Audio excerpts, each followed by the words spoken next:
সুপ্রিয় দর্শক, বাংলাদেশের একজন অজ্ঞাত গবেষক যার গবেষণার খ্যাতি ইতিমধ্যে আকাশ পাতাল সহ বিভিন্ন দেশে উড়ে বেড়াচ্ছে আমরা দেখতে পাচ্ছি।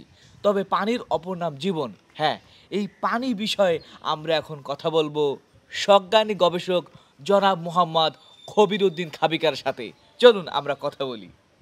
হ্যাঁ, দেখুন জনাব, আমার গবেষণা অত্যন্ত দীর্ঘমেয়াদী এবং ব্যয়বহুল।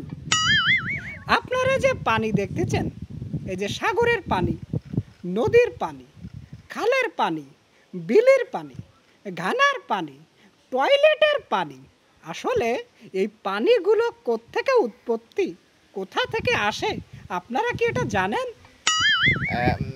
আমরা শুনেছি এগুলো পাতাল থেকে আসে স্যার। আসলে এই পাতালটা পানি কোথা থেকে পায় আপনারা কি জানেন? কোথা থেকে স্যার? এটা আসলে মূত্র থেকেই তৈরি হয়। ঠিক আছে, মানে স্যার বুঝলাম না, মানে মূত্র থেকে মানে?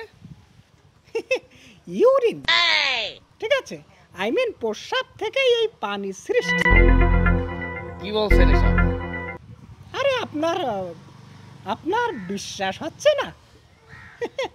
আপনি যে পানিটা ভক্ষণ করতেছেন, আসলে এই পানিটা আমার নিজস্ব মূত্র থেকেই তৈরি করা।